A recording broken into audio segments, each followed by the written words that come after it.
Hi there everyone! Welcome to this week's video where we're going to talk about the James Rachel's piece on euthanasia. Like abortion, euthanasia is really one of those hot topic issues in the field of biomedical ethics.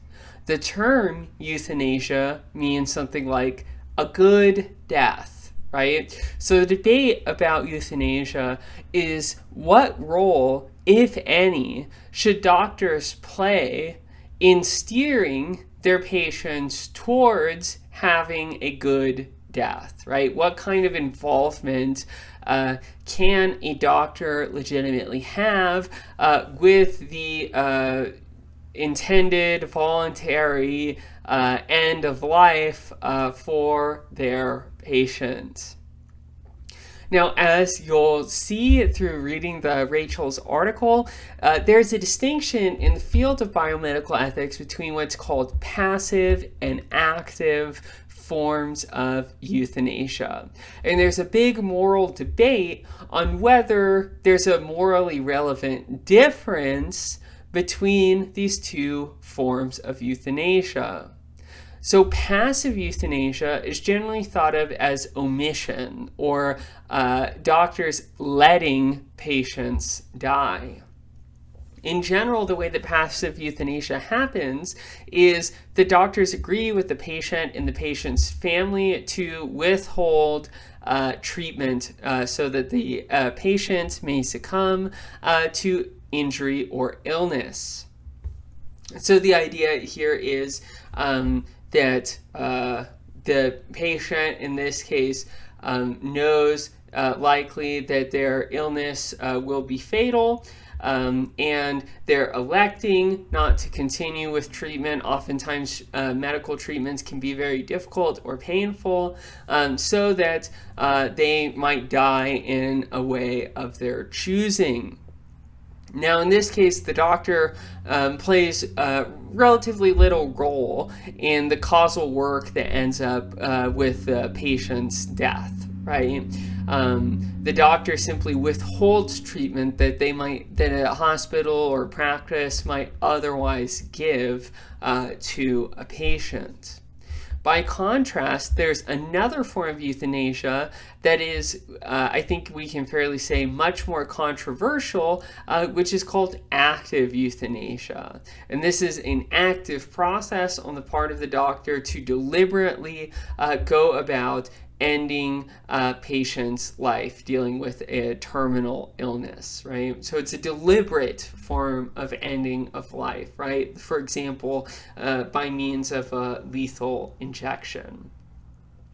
I should note, too, that not all lethal injections are the same. Some forms of lethal injections, like those that are used in capital punishment, are, in fact, incredibly painful and have a high failure rate, meaning that people on death row have to go through multiple of these, extremely painful lethal injections, right? But the lethal injections that doctors would give patients to end life would not be painful in the same way. So passive euthanasia is allowing a patient to die, allowing them to succumb to illness or injury, whereas active euthanasia is a process whereby the doctor plays an active causal role in the eventual death of the patient, usually in such a way so as to reduce to a minimum the amount of suffering that the patient has to undergo. Now, Rachel's piece is really a reaction to a certain interpretation of the relationship between passive and active euthanasia given by the American Medical Association. So the AMA view is that passive euthanasia is justified by patient autonomy, but active euthanasia violates the strong duty on the part of doctors to do no harm. Let's start with the first part of this claim, right? So if patient autonomy is a real thing, then that means that patients can, for whatever reason of their choosing, elect not to take medication or treatment given to them by a doctor. There are, of course, procedures under which it might be the case, for example, that a patient is not in a position to make decisions for themselves, and there's a complicated legal process in which their best interest is vested with a representative on their behalf. But in almost all cases, if a patient doesn't want some form of treatment, then they don't have to get it, right? So passive euthanasia is really just the flip side of a patient electing not to undergo treatment, right? And so passive euthanasia is a necessary extension of patient autonomy. But now for the latter half of the AMA's view, right? The one that Rachel's is going to criticize the most, which is that active euthanasia violates the injunction on the part of doctors not to do harm. Part of the AMA's view here is that doctors shouldn't get to decide on the worthiness of patients' lives, right?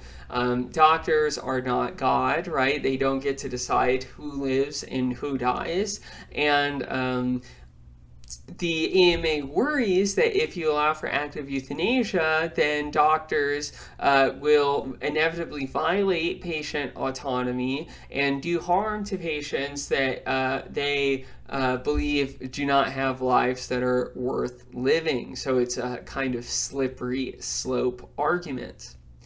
Another point of view is that the duty not to do harm is sort of like a strong deontological duty. In other words, it doesn't admit of any kind of exception, right? So the doctor has a duty not to do harm. This includes even if the patient is asking them, right, to kill them or allow them to die and so on, right?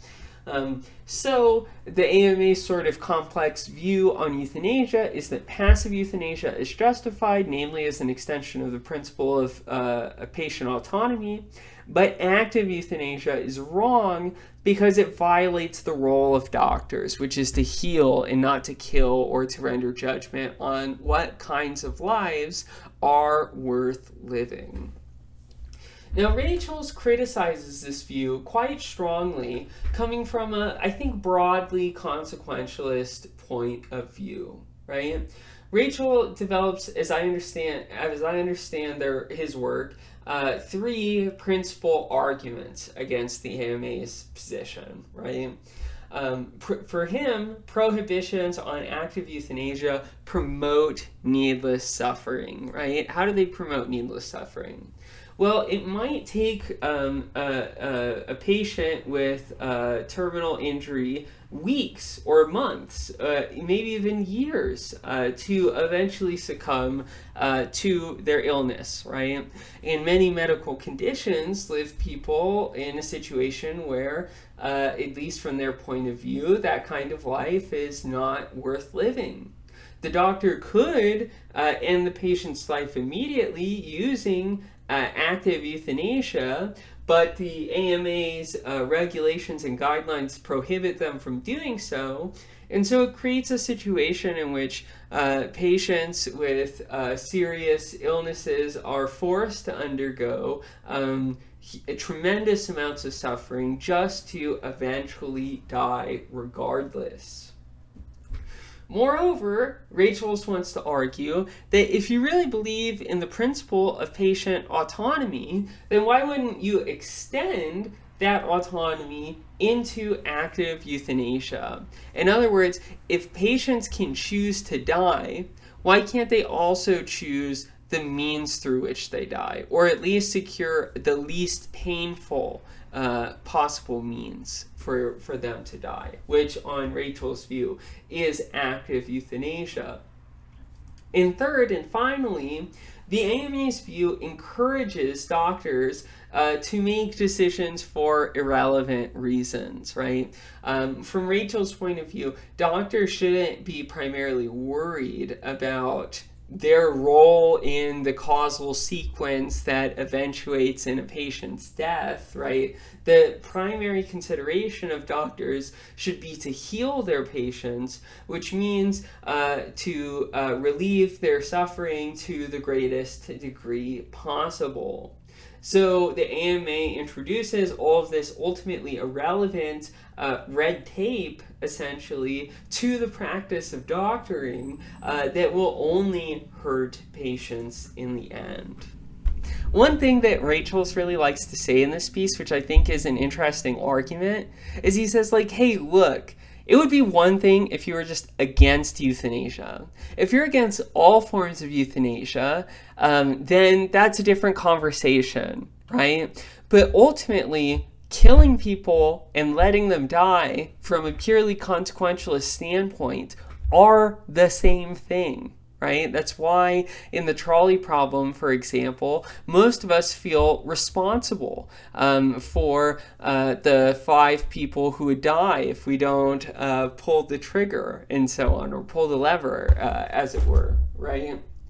And so this distinction is ultimately just verbiage on Rachel's account that we use to try to create distance from this medical practice and our own responsibility. But the grave and awesome responsibility of doctors is to heal their patients first and foremost. And Rachel's thinks that euthanasia ought to be on the table.